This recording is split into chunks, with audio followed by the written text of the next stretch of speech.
In our last lesson, we looked at the present continuous tense and how we use it to talk about actions that are in progress at the time of speaking. However, there are a couple of other ways that we use the present continuous tense.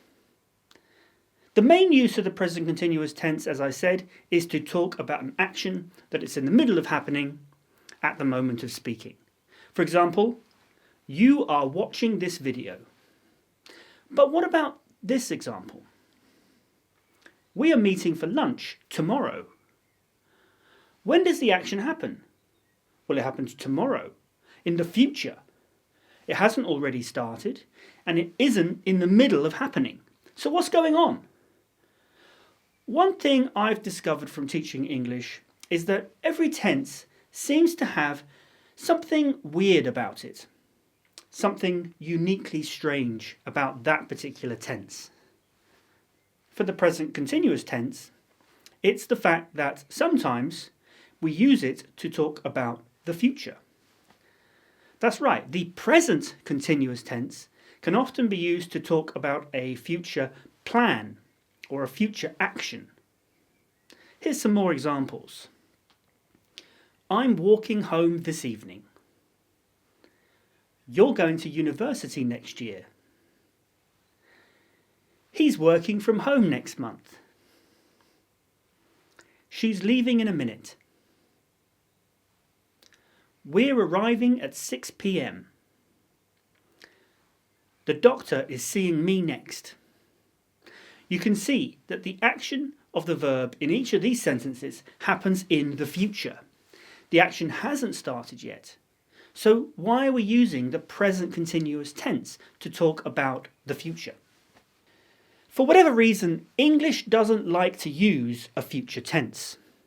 It finds ways to say what will happen by talking about a present intention.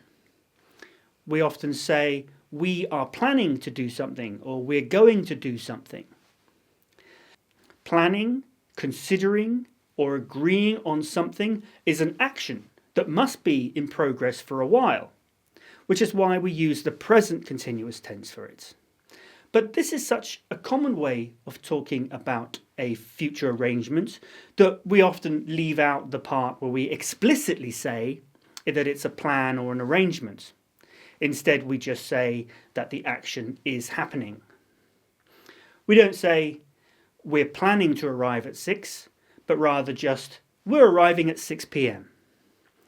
Instead of he is arranging to work from home next month, we say he's working from home next month. And that's the other thing that you'll notice about each of these examples. They all say when in the future that this action will happen. This is called a time marker. We can use any future time marker with the present continuous tense. You're basically saying that you're planning or arranging for the future.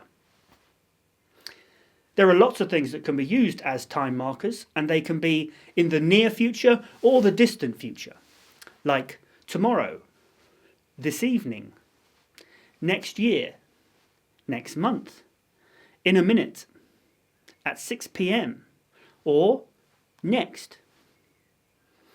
The time marker can go after the verb, like in these examples, or at the beginning of the sentence, like this.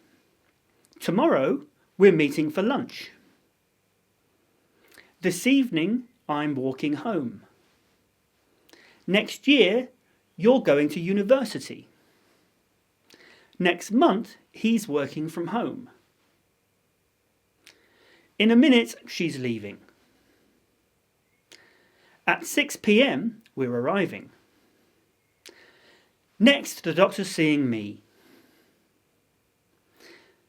The other major thing that the present continuous tense is used for is to say that something is happening unusually often. For this usage, the word always is used. Let's look at some examples. You're always buying sweets. He's always forgetting things. She's always eating something. It's always raining in Scotland. They're always laughing at me. For each of these sentences, it's obvious that the action isn't actually happening all the time, literally every moment. But this usage isn't just saying that it happens a lot either. In fact, this usage of the present continuous means that the action is happening an unusual amount of the time. When we say of someone that he's always forgetting things, we mean that he forgets things more often than people normally forget things. We say it's always raining in Scotland because Scotland is known for having a lot more rain than most other places. The sentence, they're always laughing at me, means that they laugh at me too often, or more often than is acceptable. To use this usage of the present continuous, you use the word always between the auxiliary verb and the main verb. So, even with these additional uses, the present continuous tense is the most basic and regular tense, like the pattern that all the other tenses are built on. So take some time to make sure you understand how to use the auxiliary verbs, because this is the standard structure in English. Other tenses have strange things about them too, but in terms of the structure, the present continuous is the most regular. If you want more help improving your English, then head on over to patreon.com/learnenglish, or you can use the card in the corner or the link in the description. There you'll find a PDF worksheet for this lesson that you can download, and another video to go with the worksheet. There's also loads of other videos and worksheets, the chance to have classes with me one-on-one, and ask questions which I will answer in personalised videos, plus loads of other benefits. Right now, you can still be one of the first people to join the English Language Club on Patreon. So you'll get all the learner benefits for just £2 a month. So be quick, because this price will be going up. If you join now, you'll lock in that price permanently. So even when everyone else has to pay more, you'll still get that bargain price as a thank you for helping me get things started. This really is an amazing offer because there will be so much value there for English learners. So tell your friends, and I look forward to meeting you soon.